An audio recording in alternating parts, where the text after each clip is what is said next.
پښتنو په سماجی ژوند کې اشر کول یا اشر غوښتل یو ډیر زوړ روایت دی، کوم ته چې د غلامۍ د دور ترقي یافته یا ارتقایي شکل ویلی شي.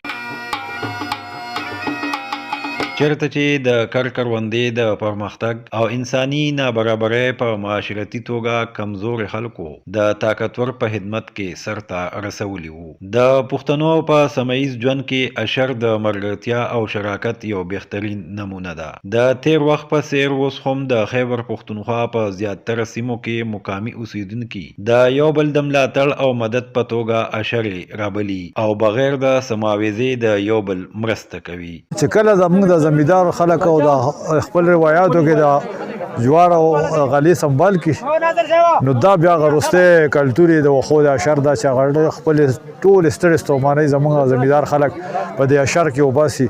خو کم از کم زموږ د ماضي په ایریا کې خو تقریبا د خپل روایت موږ خلکو برقرار ساتلي دي حتی الوسه او کوشش کوو دا سیدم شهره زموږ د روایت د اشر غوبل دا د غړي ګونی د کمیونټي دا د کې आवाज دا نه چې اشر غوبل د اګرانی په خپل د خدا د کمیونټي د یووالي او د مرګستیا او د همدردی او د خیر ښېګړې لپاره یو جذبه هم وي. اشر کو د فصلونو د کټ کولو دي او کو د کور یا نور سکار لپاره راجمع کېدل یو خوندور رنگ او ښکلا لري. د ډول او شپېلې سره د اتن محفل د پښتنو ژوند جواک پډاګه کوي، بلکې په کار او مرګتیا لپاره رابلل شوی د اشریان د سمایز ژوند یو روحانه هنداره ده او په اشرو کې د سوچو غړو خالص پيو او کورنی چرنا را جوړ خوراکونه تیارول هم د دغه روایت مهمه برخه ده. او کوسړی په پلو پټو او غرونو کې په اشرو کې بوخت وي نو د کور زنانه د دغه راغلي میلمنو لپاره دغه رنګه خالص خوراکونه تیاروي چې پکې د چمګاون پیغلي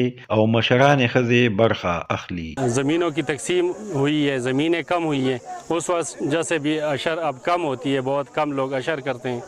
دوسری یہ جو روڈ کا ایکسس ہے، روڈ سڑکیں بنی ہوئی ہیں تو باہر سے بھی بوس وغیرہ پنجاب سے آتا ہے یہاں پہ مویشیوں کے استعمال کے لیے. اس وجہ سے یہ اشر کا جو کلچر ہے وہ رفتہ رفتہ کم ہو رہا ہے. په اشر غوبل کې دا قسمه رايوځای کېدل د پښتنو ډیر زوړ رواج او روایت د فصلونو د لوکولو او د سمبالولو وروسته به په کلیوال ژوند کې یو شمیر میلې لګېدلې، د واده کویدنو لارې چارې به جوړېدلې او هم دغه رنګ به پښتانه د یو بل سره په سماجي او معاشرتي ژوند کې لاس په لاس وو. خو د موجوده ټکنالوژۍ راتلو او ترقۍ وروسته اوس دا قسمه روایت په ډیرو سیمو کې پاتې نه دي. د کم د محفوظ کولو لپاره چې لارې چارې جوړول لازمي شوي دي، باید موږ په راتلونکي وختونو کې خپلو بچو ته د اشرو او دا قسمه روایاتو ورښودلو او ژوندي پاتې کېدو لپاره هلې ځلې وکړو چې دا رنګونه را سره هم دغه شان